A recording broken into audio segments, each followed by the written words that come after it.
Bonjour à toutes et à tous, j'espère que vous allez bien, je vous souhaite la bienvenue sur ma chaîne. Alors aujourd'hui, je veux vous parler d'un livre qui m'accompagne depuis quelques jours. J'ai eu un gros coup de cœur, je le trouve vraiment super chouette, super sympa et très enrichissant. Il s'agit de Se réaliser avec le tarot, apprendre à mieux se connaître, de Sophie Brarda, qui est paru en fin d'année dernière aux éditions Le Duc. Alors, pour commencer, je vais vous lire ce qui est écrit en quatrième de couverture. Avez-vous l'intuition de l'impératrice ou plutôt le sens de l'organisation de l'empereur, le dynamisme du battleur ou la discrétion de l'ermite? Les cartes du tarot révèlent des archétypes riches de sens qui résonnent avec votre inconscient. Sophie Brarda vous propose de vous connecter à vos énergies profondes pour identifier vos schémas, vous libérer de vos blocages et déployer votre potentiel. Grâce à cette approche unique, découvrez l'arcane associé à votre jour de naissance et ce qu'il révèle de vous, des fiches d'identité complètes pour chacun des 22 arcanes majeurs, des exercices et activités pour devenir acteur en conscience de votre destin et vous réaliser pleinement. Découvrez les secrets des cartes de tarot et ce qu'elles révèlent de vous. Alors, Sophie Brarda est psychanalyste. Elle est spécialiste de la psychologie des profondeurs et consultante en tarot-psychologie. Donc il y a vraiment un aspect effectivement psychologique dans ce livre. Alors on sait que le tarot est un outil très intéressant pour travailler tout ce qui est psychologie. Moi, ce que j'aime beaucoup dans ce livre, c'est effectivement qu'on peut apprendre sur les différents types de personnalités à travers les 22 arcanes majeures du tarot. Mais au-delà de ça, même si ce n'est pas forcément mis en avant, on peut également étudier le tarot avec ce livre. Alors, il faut déjà, pour cela, connaître un petit peu le tarot. Mais moi, en tout cas, même si je le connais déjà plutôt pas mal, grâce à ce livre, j'ai découvert des choses sur certaines cartes que je n'avais jamais vu les choses comme ça. Il y a une sphère, comme je le disais, psychologique qui est très importante, qui n'est pas forcément développée dans les autres livres que j'ai pu lire jusqu'à présent. Souvent, on développe davantage l'aspect divinatoire. Ici, c'est vraiment psychologique et du coup, ça m'a permis de comprendre la symbolique de certaines cartes, les archétypes également. Il y a vraiment un travail en profondeur, donc qui nous permet, ça c'est bien mis en avant dans le livre, d'étudier les différentes personnalités, mais qui nous permet également d'étudier le tarot, les arcanes majeures du tarot, tout simplement. Voilà. Donc je suis vraiment ravi parce que on peut donc se servir du livre pour regarder une personnalité précisément. Donc on va se contenter de lire uniquement la carte qui correspond soit à la personne qu'on a en face de soi, ou soit si on a envie de regarder pour soi-même. Mais on peut aussi étudier les cartes les unes après les autres en fonction de ce qu'on a envie finalement, soit dans l'ordre ou soit dans le désordre. Et on va apprendre beaucoup de choses sur l'aspect psychologique des cartes. Voilà. Alors déjà, pour commencer, on a un sommaire donc avec les 22 cartes, une introduction. Comment utiliser ce guide? Donc là, voilà, le but, c'est vraiment de regarder la carte qui correspond à la personnalité, soit sa propre personnalité, ou soit la personnalité de la personne avec qui on a envie de regarder finalement. On peut très bien, du coup, se servir de ce livre lors d'un tirage pour pouvoir finalement comprendre la personnalité de l'autre, du consultant. Sachant qu'on peut par exemple faire ça avec notamment les signes du zodiaque. Ça, c'est quelque chose que je fais moi déjà avec l'astrologie, avec la numérologie aussi. En début de consultation, ça m'arrive d'utiliser ces techniques. Et c'est vrai que j'ai jamais pensé à utiliser, à regarder en fait la carte qui correspond à la personnalité de la personne à travers son jour de naissance, puisque c'est comme ça que ça fonctionne ici. Et c'est très intéressant, vraiment.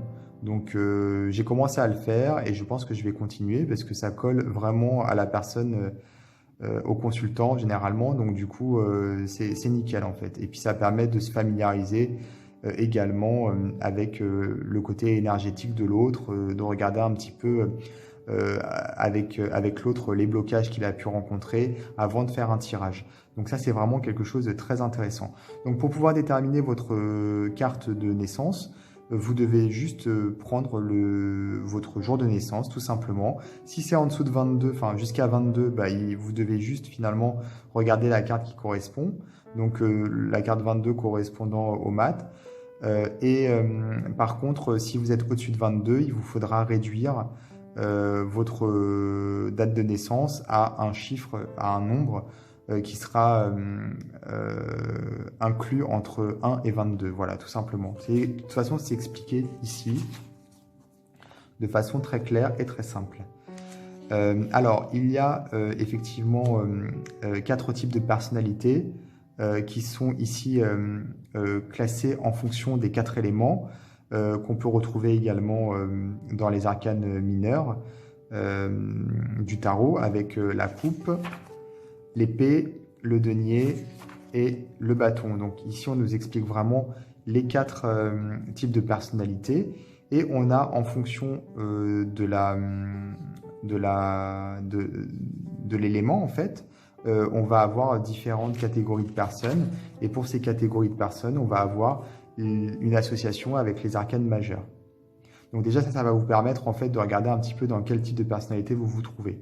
Mais tout d'abord, il faut déterminer, comme c'est expliqué juste avant, quelle est votre carte de naissance finalement.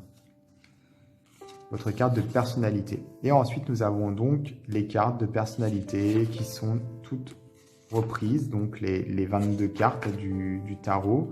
Et donc, c'est vraiment très intéressant, c'est très très bien écrit, vraiment. On sent qu'il y a une maîtrise du sujet, que Sophie Brarda a vraiment beaucoup de choses à dire, hein, ça c'est le moins qu'on puisse dire. Il y a énormément de richesse dans le texte, d'explications en fait, et de comment dire, c'est très imagé.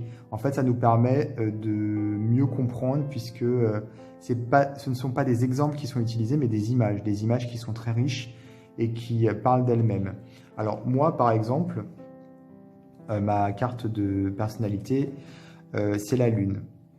Et donc, il y a eu pas mal de choses qui ont été soulevées lorsque j'ai lu toute la partie sur la Lune, qui non seulement m'ont beaucoup parlé, m'ont beaucoup ému même, puisque ça dit énormément de choses. Enfin, je me suis totalement reconnu.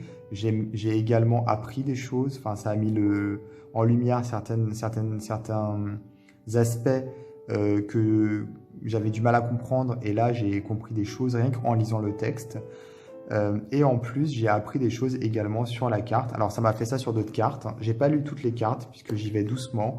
Il y a beaucoup d'infos, comme je vous disais, donc il faut du temps également pour intégrer. Je pense que ça sert à rien d'aller trop vite. Mais en tout cas, j'ai lu d'autres cartes qui étaient vraiment très intéressantes et qui ont parlé aussi, comme je vous disais, aux consultants en face. Donc ça, c'est vraiment quelque chose de chouette. Par exemple, ici, pour la Lune, on nous parle du marécage qui est représenté sur la carte. Et il est écrit ici, la Lune présente un marécage. Ce lieu peut être perçu de 2 manières, soit comme une boue dégoûtante où l'on peut s'enliser, soit comme un terreau fertile utile aux projets futurs. Tout comme le signifie Bouddha, le lotus naît de la vase. Cela pour dire que la sagesse prend racine dans la boue des émotions. Dès lors, tout ce qui rentrera dans le champ des expériences, aimer, désirer, rejeter, souffrir, pleurer, etc., apparaîtra comme le jeu de son esprit.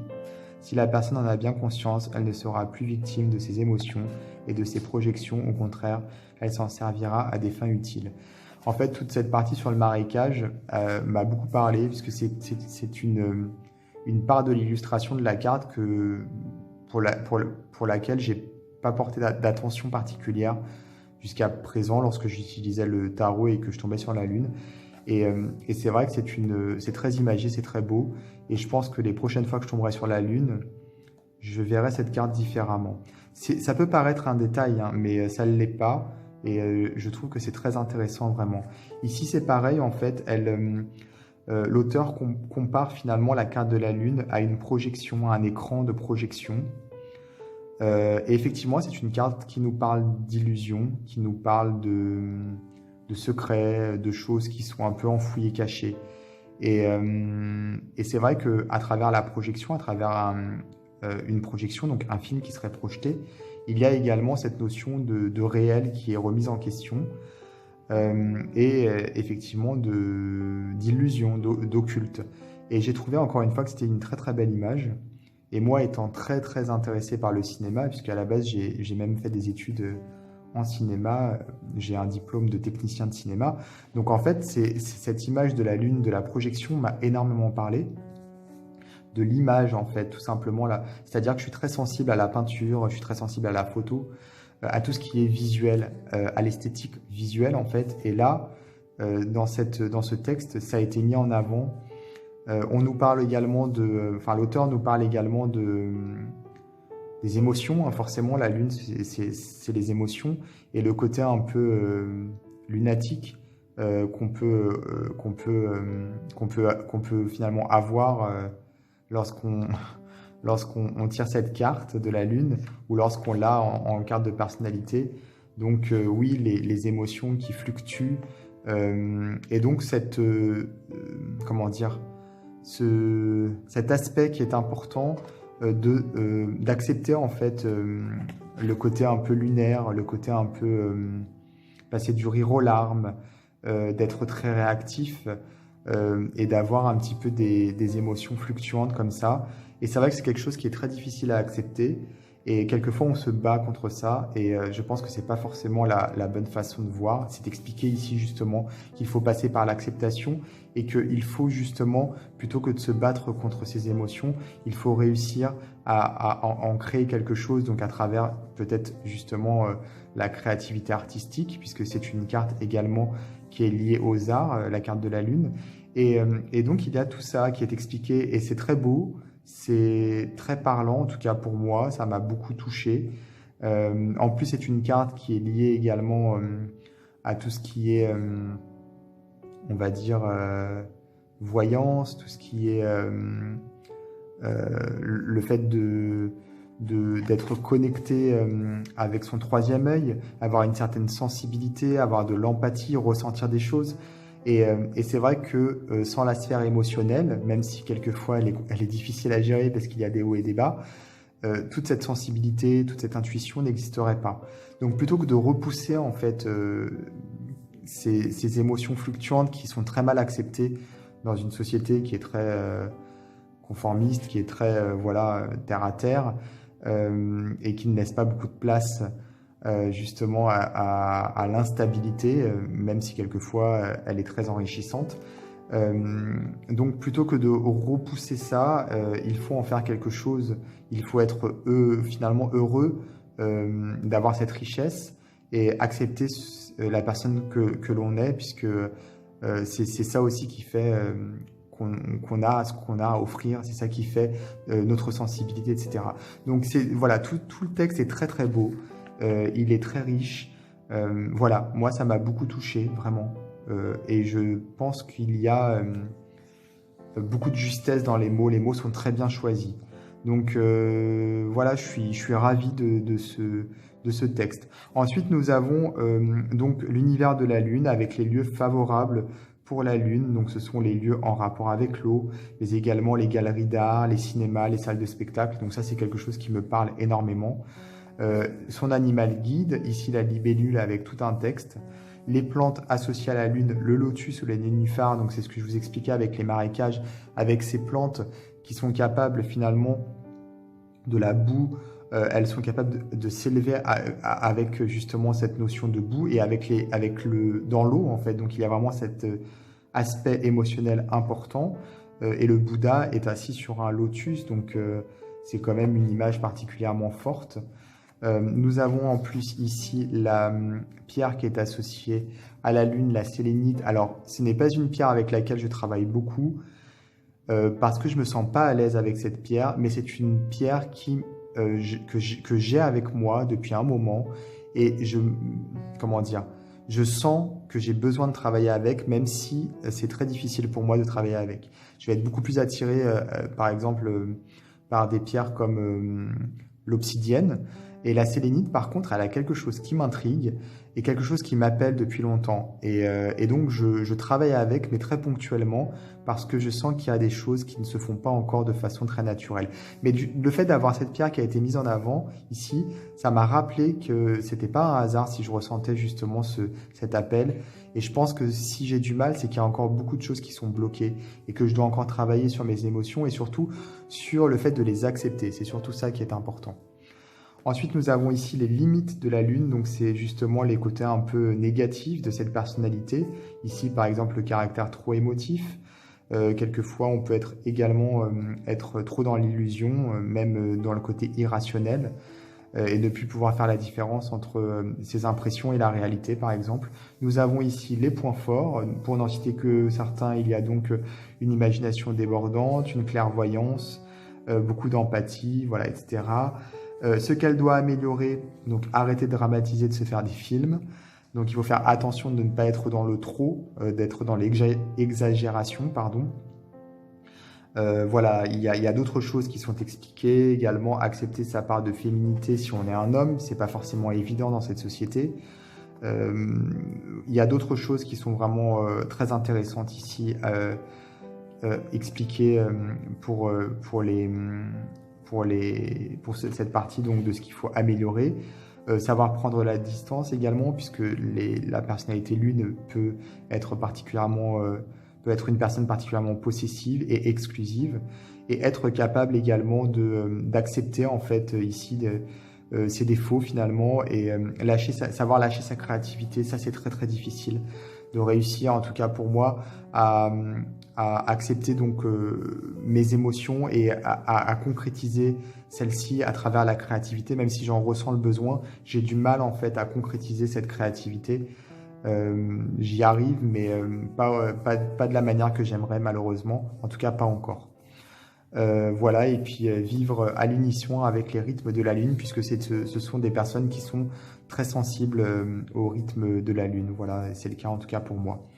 Les objectifs, se connecter à sa sphère intuitive par exemple, se positionner avec distanciation, sans en faire une affaire personnelle, magnifier le réel, transcender les émotions, etc. Bon, il y a d'autres choses, je ne vais pas tout vous lire.